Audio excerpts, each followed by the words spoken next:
Assalamualaikum warahmatullahi wabarakatuh. Jumpa lagi dengan saya di sini. Meskipun kita tidak bisa bertemu di kelas, tapi kita bisa bertemu di kelas online ya. Bagaimana kabar kalian hari ini? Semoga saja kalian sehat semua ya dan bahagia terus. Bagaimana? Sudah melihat video yang Bapak kirimkan tadi? Sudah disimak baik-baik apa yang bisa dicermati? Ya, sama dengan video yang tadi Bapak share tentang komitmennya Bill Gates ya. Kita belajar tentang komitmennya Bill Gates tadi di video tadi.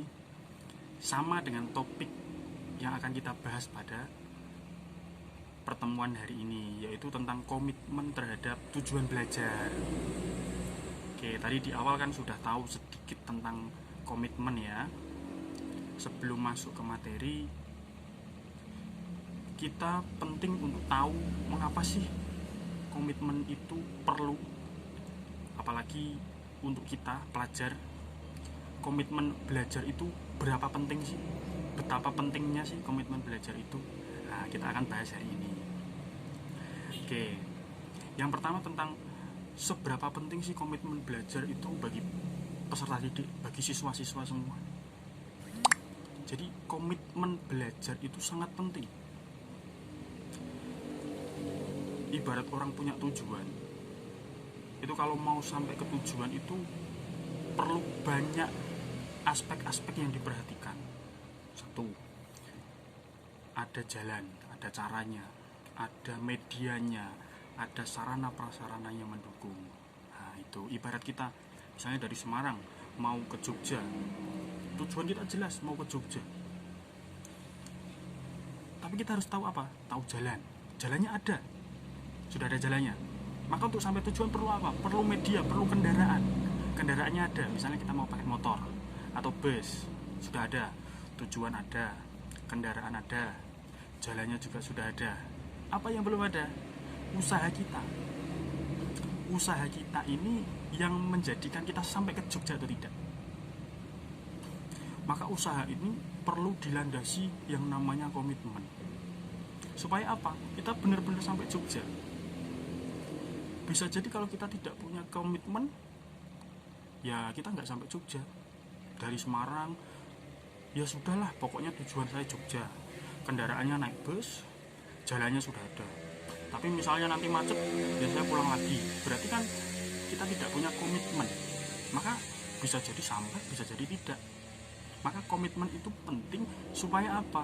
Tujuan yang ada, yang kita miliki, utamanya tujuan belajar kita, bisa kita raih, bisa kita capai. Karena ada iktikat baik kita, ada komitmen kita, ada niatan kita yang kuat, ada tekad kita yang kuat untuk sampai ke tujuan. Karena tujuan tanpa komitmen ya cuma khayalan, tidak akan sampai kita ke tujuan. Maka dari itu komitmen itu penting sekali, apalagi bagi kita remaja. Usia-usia para siswa ini usia yang paling penting memiliki komitmen, baik komitmen belajar, komitmen berkegiatan, bahkan komitmen-komitmen lain. Supaya apa? Emosi kita bisa terkontrol, cita-cita kita bisa kita raih, karena kita punya tekad yang kuat. Apalagi di masa remaja begini kan, cita-cita itu luar biasa, membabi buta, kepengen ini, kepengen itu, pengen jadi ini, pengen jadi itu. Tapi tanpa komitmen, ya sama saja bohong. Maka dari itu, komitmen harus kita pupuk di sini. Supaya apa? Kita bisa meraih tujuan kita dengan baik. Itu komitmen. Maka pentingnya komitmen adalah menjadi landasan kita berusaha supaya tujuan belajar kita tercapai.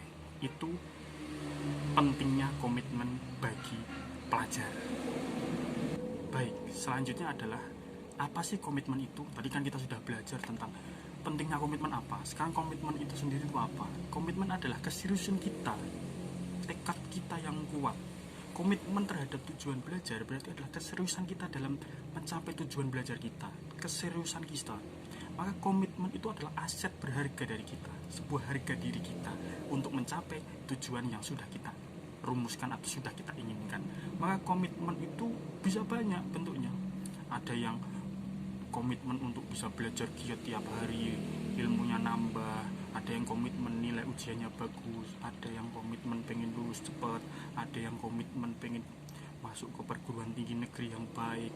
Ada yang ingin langsung diterima kerja. Banyak sekali aset-aset komitmen yang itu terinternalisasi dalam diri. Maka komitmen itu adanya di dalam hati. Komitmen dalam konteks pendidikan adalah sebuah kesadaran pribadi bahwa saya harus mencapai suatu tujuan yang sudah saya inginkan dengan sekuat tenaga saya berjuang. Itu komitmen.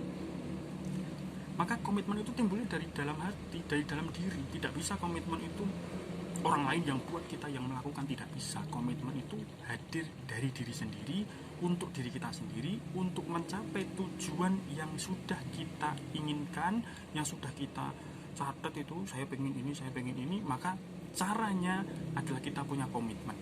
Komitmen menjadikan usaha kita menjadi lebih kuat dan tidak pantang menyerah. Seperti yang contoh Bapak sampaikan tadi, misalnya kita mau ke Jogja dari Semarang, kalau dia berkomitmen panas hujan, walaupun pakai sepeda motor akan diterjang. Tapi kalau tidak punya komitmen, ya tujuan saya ke Jogja, tapi ya nanti kalau misalnya hujan ya saya balik aja lah, kan begitu. Itu berarti komitmen dalam dirinya itu masih kurang. Maka komitmen ini menjadi dasar tujuan kita mau tercapai atau tidak. Bisa jadi komitmen itu sebuah janji diri. Saya bertekad akan begini, saya janji kepada diri saya sendiri, saya akan mencapai tujuan saya. Maka komitmen ini membutuhkan sebuah dukungan yang baik. Nah, dukungan ini bisa diberikan oleh semuanya. Teman-temanmu itu juga bisa memberikan dukungan komitmen. Oke, tujuanmu itu, komitmenmu itu, saya dukung. Keluarga bisa dukung, bapak ibu di rumah juga bisa dukung, guru-guru yang ada di sekolah juga bisa menjadi pendukung komitmen ini dijaga oleh kalian para siswa. Seperti yang Bapak sampaikan tadi, di tengah-tengah video ini kan akan ada kuis ya. Maka kuisnya begini. Pernah nggak sih kalian punya komitmen dalam belajar ini?